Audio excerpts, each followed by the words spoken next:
Last week, I was part of a new series of articles on the DLF website where Ryan McDowell interviews rankers about players that they are higher on or lower on than consensus to explain why they differ so much versus the community. Now, the only rankings that I post on the DLF website are rookie rankings, and I know that it's now late June. The vast majority of you have already done your rookie drafts, but I still think these questions were really good in making me validate my rankings for these players. And just because your rookie draft is over, it doesn't mean that you can't still trade for or even trade away these rookies if you agree with my arguments for them. So, let's get started. Question number 1. You are above consensus on Kyle Williams. How much does Stefon Diggs' presence impact that ranking? Also, does the Patriots' history of whiffing on wide receiver prospects concern you at all with Kyle Williams? Now, if you've watched this channel pretty much all draft season, and especially post-NFL draft, you know that I love Kyle Williams. He is by far my favorite and probably even my most rostered rookie from this year's class.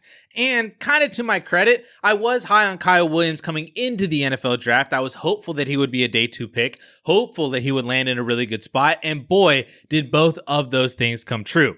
Kyle Williams to me is this year's sleeper breakout rookie wide receiver, just like Brian Thomas Jr. was last year and Rashee Rice was in 2023, both of whom I was also heavily in on as rookies. Now, to answer the questions about Stefon Diggs' presence and the Patriots' draft history, just to put it bluntly, no, I don't really care about either one of those things. My pre-draft comparison for Kyle Williams was actually Stefon Diggs, so for him to be able to watch and learn with Diggs is only beneficial in my opinion. Diggs himself is also a 32-year-old wide receiver coming off of an ACL injury on effectively a 1-year deal, as he can be cut next year to save almost $17 million in cap space. Sure, he has looked good in the clips of camp that we see him already, but there is a world that Stefon Diggs is just not who he was prior to the injury, especially at another year older. To speak to the Patriots' bad history of drafting wide receiver, that also doesn't bother me. Each year, each prospect are independent of each other, even if they are drafted to the same team. Plus, they have a new general manager, Elliott Wolf, who took over in 2024 and has only been with the Patriots organization since 2020. So any draft decisions New England made before him feel really disingenuous to apply to Kyle Williams. Granted, Wolf seems to have swung and missed on Jalen Polk already, swung and missed on Javon Baker as a day 3 prospect last year, but Williams is a substantially better prospect than both of those guys. And Wolf was the director of player personnel and operations in Green Bay when they drafted Jordy Nelson, Randall Cobb, and Devontae Adams. So I also think he's very capable of some slam dunk picks at the wide receiver position. Kyle Williams to me is just a really good prospect. Prior to the NFL draft, he was actually tied with Ted McMillan, Luther Burden, and Travis Hunter as the top receivers in this class in my marker system. Then Draft Capital separated them all out. He is decently sized. He runs a 4.4, is a great route runner. He's one of the best separators in the entire class, and he has the production to back it up at 2 programs in college. Plus, he has a better than fair chance to be Drake May's wide receiver 1 for the foreseeable future. He is probably the most slept on receiver in this entire class, even still after the NFL draft, even still after rookie drafts have been going on and mostly been done. And I would not be shocked if Kyle Williams was a top 15 Dynasty wide receiver this time next year. Now, question number 2. Tre Harris was on a record-setting pace last season before suffering an injury. What pushes Tre Harris up my board, and how do I see him mixing with the Chargers' top option in Ladd McConkey? Now, Tre Harris to me is another extremely fun prospect. He actually grades out 1 spot behind Kyle Williams in my marker system. And as mentioned, his production in 2024 was about to crush analytics models with over 1,000 yards and 7 touchdowns in only 8 games played at Ole Miss, plus 2 seasons of at least 900 yards and 8 touchdowns in 2022 and 2023. He has tremendous size for an outside receiver. He's 6'2", 205 pounds. He has okay speed and then was drafted early on in day 2 to the best landing spot available to him with the LA Chargers and with Justin Herbert. Harris fills the Chargers' desperate need for a consistent or even maybe talented high upside X wide receiver. He can fill that X role perfectly for the LA Chargers. And the best part for Tre Harris is that he doesn't need to be the Chargers wide receiver 1. That is still Ladd McConkey. McConkey. Harris can continue developing higher-end wide receiver skills while still being talented enough now to be an immediate producer that then turns into a high upside fantasy option. Especially when you have Justin Herbert throwing the ball, the ceiling is very, very high to support multiple top 25 fantasy options, just like it did a few years ago with Keenan Allen out of the slot and Mike Williams on the outside. I also like to think back to the 2013 San Francisco 49ers, which was also a Harbaugh-Roman coach team. Anquan Boldin put up 1,200 yards and 7 touchdowns as the Niners wide receiver 1, primarily in the slot. Then Michael Crabtree paced for 1,000 yards and 3 touchdowns after only playing 5 games due to injury that year. And that is with Colin Kaepernick at quarterback only throwing for 3,200 yards and 21 touchdowns that season. Justin Herbert is way better than Colin Kaepernick, can do way more for this offense, but we've already seen how this Harbaugh-Roman offense can support multiple receivers over a decade ago. And also, fun fact, that same year, Frank Gore totaled almost 1,300 yards and 9 touchdowns at 30 years old. So there's your Amari and Hampton fantasy points out of the backfield as well. I believe in Tre Harris's skill set. I believe in Justin Herbert. I believe in Jim Harbaugh and Greg Roman. And I believe that this Chargers offense is going to continue to provide multiple fantasy players for us every single year, including a potential wide receiver 1 in Ladd McConkey and a higher upside wide receiver 2 in Tre Harris. Now, question number 3. Some Dynasty managers seem uncertain about Jaxson Dart, despite a solid landing spot and still getting first-round draft capital. His ADP barely gets him into the first round of Superflex, but I am slightly higher on him. I think I have him inside the top 10. What are Dynasty managers worried about with Jaxson Dart? And to answer that question, I don't really know why Dynasty managers are worried about Jaxson Dart. I think some of it is a little bit of the system that he played in at Ole Miss. It's people claiming that it's kind of gimmicky. It's not really built for a smooth transition to the NFL. His mechanics can slip at times. His Senior Bowl performance wasn't absolutely spectacular, but to me, that just sounds like an NFL rookie quarterback. And I know this comparison has been made a lot this year already,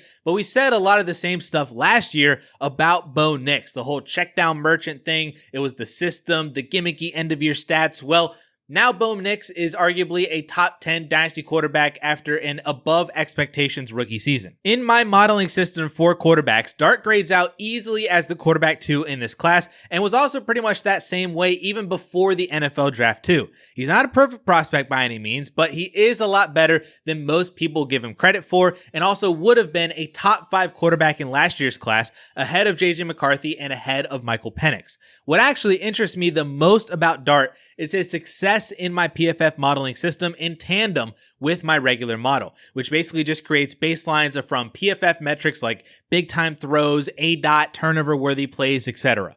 Of the 10 PFF baselines that I have, Dart hits on 8 of them, which is not only the most in the 2025 class, but is actually tied for the most in my entire database and joins only Baker Mayfield, Tua Tagovailoa, Trevor Lawrence, Zach Wilson, and Bryce Young as other first-round quarterbacks with 8 baselines hit. To go one step further with these PFF baselines, here are the top quarterbacks per class in baselines hit. In 2018, it was Baker Mayfield. 2019, it was Kyler Murray. 2020, it was Tua Tagovailoa. Joe Burrow and Justin Herbert both had 7. 2021, it was Trevor Lawrence and Zach Wilson. 2022 was Brock Purdy. 2023 was Bryce Young. 2024 was Caleb Williams and JJ McCarthy, tied with 7. And then 2025, Jaxson Dart again with 8. That is a really good list to be on, and I find it incredible that this also identified Brock Purdy in 2022. It is definitely not a perfect system. Zach Wilson is on this list, and a couple other guys may not necessarily seem to have a QB1 ceiling right now, but it seems like a pretty good list to be on as a rookie quarterback prospect. First round quarterbacks just generally don't make the sexiest picks to make in rookie drafts, especially when you have all these other really fun running backs, really fun wide receivers, maybe even a couple tight ends. It's just generally not as fun to take a quarterback, especially when you don't really need it. But they are often one of the smartest and safest positions in players to draft in rookie drafts. They hold a ton of value insulation from year 1 to year 2. Even if they don't even meet expectations, they have kind of an underwhelming rookie year, or they don't even really play all that much, they're probably still going to be valued very similarly heading into year 2 than they were as a rookie. Then they also come with massive upside potential if they do outproduce their expectations as a rookie, and or their situations improve heading into year 2. Perfect example again is Bo Nix. I also think of Justin Herbert, who was the 110 in Superflex rookie drafts according to our 2020 ADP. I'm of the opinion that Dart plays 12 plus games this year. I don't think the Giants do all that well with Russell Wilson, and I don't think they then try to turn to Jameis Winston to try to win games. The New York fans, the New York media, they're all going to be pleading for their shiny new rookie first-round quarterback to see the field, and I bet Jaxson Dart is named the starter by the end of October. If that is the case, he'll have more than enough playing time to outproduce expectations and gain dynasty value, especially when he's throwing to Malik Neighbors and he has rushing upside on his own. But that also won't be enough time for him to lose dynasty value because we'll make excuses that it's still the New York Giants. Maybe Brian Daboll gets fired and we have a new coaching staff coming in. Maybe they add another weapon with Malik Neighbors. So now Jaxson Dart is everybody's favorite 2026 buy low quarterback. I just think it's so easy to buy into Jaxson Dart right now at the cost of a late first round Superflex rookie pick or even an early second round rookie pick. And you have minimal risk of losing dynasty value between now and next year, but then having moderate upside to actually gaining perhaps even a ton of dynasty value if he is actually a very good rookie quarterback, throwing to Malik Neighbors with rushing upside a la 2025's version of Bo Nix. Now, question number 4. Matthew Golden was a big-time riser through the end of the college football season through the NFL draft, and of course, the Green Bay Packers made him their first-round draft pick. I am clearly not buying the Matthew Golden hype based on my rankings, so what are my exact concerns? All right. Anybody who has been watching my content this year on YouTube already knows my feelings on Matthew Golden. I have not been a fan pretty much all draft season, and I continued to question him even after being the first-round wide receiver drafted by the Green Bay Packers since 2002. To me, he is the embodiment of Brad Pitt's quote from the movie Moneyball. If he can hit, why doesn't he hit good? Let's run down the list here. Matthew Golden is one of 8 drafted wide receivers in this year's class who failed to reach 2 or more yards per team pass attempt in any season in their careers. 5 of those 8 wide receivers were day 3 picks, then mostly we don't care about. The other 2 were Savion Williams and Isaac Tesla. Golden is also one of 12 drafted wide receivers in this year's class who failed to post a 30% dominator rating. 8 of the 12 were day 3 picks that we don't really care about, and the other 3 were, again, Savion Williams, Isaac Tesla, and then Emeka Egbuka. Now, I do give Egbuka a pass given the other receivers that he played with on his own team. Garrett Wilson, Chris Olave, Jackson Smith-Njigba, Marvin Harrison Jr., and Jeremiah Smith. His competition was very, very extreme for a college wide receiver, yet he was still very productive when healthy as the wide receiver 2 at Ohio State. What is Matthew Golden's excuse for not hitting that 30% dominator rating? The best receiver he played with was Tank Dell as a freshman at Houston, but as a sophomore and junior, it's who? Isaiah Bond? That's who prevented him from hitting a 30% dominator rating? Yardage market shares, yards per routes run, targets per route run, even fantasy points per game. Every analytical metric we have is going to tell you the same story. He did not produce in college. And one of the worst bets to make in Dynasty is betting on an unproductive prospect becoming a productive player in the NFL. You want another fun fact? This year, I debuted another wide receiver marker system for my analytical process that created baselines from PFF metrics like yards per route run, targets per route run, first down per routes run, etc. There are 16 total markers from PFF. Basically, I am looking at how good prospects were on a per route basis so that when combined with my original marker system that tracks overall production, you get a pretty clear look at everyone's entire profile.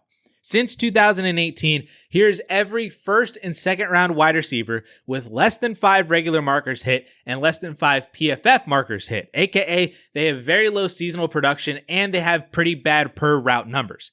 It's Dante Pettis, Van Jefferson, KJ Hamler, Henry Ruggs, Alec Pierce, Jaden Reed, Ricky Pearsall, Jalen Polk, and Matthew Golden. Literally every analytical red flag imaginable is pinned to Matthew Golden's profile, with the one exception being his first round draft capital, which historically is about a 50-50 hit rate for fantasy wide receivers just from that one signal alone. But we have been fooled by draft capital before, even when we know players aren't good prospects. You look at guys like Philip Dorsett, Brashad Perriman, John Ross, Henry Ruggs, Kadarius Toney, Quentin Johnston, Xavier Legette. now Matthew Golden. And not to mention, he's on a Packers team that pretty much runs a wide receiver by committee approach that has been trying to replace Davante Adams in the aggregate, which is another Moneyball reference. We can't even get Jayden Reed to eclipse 900 receiving yards in a season. He was the wide receiver 42 in PPR points per game last year at 11.6 points per game. Everybody knows that Jayden Reed is by far their best wide receiver, and we can't even get him consistent snaps or consistent volume. Not to mention that we have a bunch of other guys behind him who are all very similarly talented in Romeo Doubs, Christian Watson, Dontavian Wicks, even Tucker Kraft at the tight end position. Now you add Matthew Golden to the mix, who I don't think is more talented than Jayden Reed or significantly more talented than the rest of the wide receiver group, and I think you have a guy who disappeared in collegiate receiver cores who is now going to disappear in an NFL one. He's going to have games for sure. That's just his skill set. That's just what he does. But I don't think it's going to be anything that you can count on weekly, let alone an actual difference maker at the position worthy of a top 15 pick in rookie drafts this year. Question number 5. Jalen Royals fell further than most expected, but did land in a nice spot with the Kansas City Chiefs. Was the draft capital too much of a red flag that couldn't be overcome by this Chiefs landing spot, or do I have other concerns? I will say yes, a large portion of my lower than consensus ranking of Jalen Royals is from the day 3 draft capital, although I will also add that I really don't see the Kansas City Chiefs as a phenomenal landing spot like a lot of other people seem to think. I am very high on Rashee Rice returning to the wide receiver 1 role after injury. Xavier Worthy has more than solidified his role as the wide receiver 1B or just wide receiver 2 on the team. Hollywood Brown and Travis Kelce are, of course, still there for the 2025 season. So there are a lot of names ahead of Jalen Royals for 2025. Then we assume he's at best their wide receiver 3 in 2026 behind Rice and Worthy, maybe even longer if Rashee Rice is extended. I just don't see the path to relevance for Jalen Royals unless you assume that Rice is not extended, he is allowed to walk after 2026, and the Chiefs bring nobody else in over the next 2 years, leaving Jalen Royals as the wide receiver 2 across from Xavier Worthy. Let's also not forget to mention that Patrick Mahomes has historically not supported a good fantasy wide receiver 2. Now, granted, his wide receiver 2 for basically his entire career has been Travis Kelce at the tight end position, but it's not like this new Patrick Mahomes and this new Chiefs offense has been anything great for fantasy football either. So we have issues here where I think we struggle getting Jalen Royals to even be a relevant option in this team, let alone being a fantasy relevant option if he's not even the wide receiver 2. And yes, some of that stems from the day 3 draft capital. Kansas City isn't tied to him like they are Xavier Worthy and Rashee Rice as top 55 overall selections. Plus Hollywood Brown, another former first round pick, is making $7 million this year. So he's already behind the 8 ball to succeed in a crowded receiver room because of his draft capital. I have been stung by reaching on day 3 guys that I thought were talented and the NFL might have gotten it wrong. It's D.D. Westbrook, it's Hakeem Butler, Tylan Wallace, Jacob Cowing, Javon Baker, Troy Franklin last year. Now,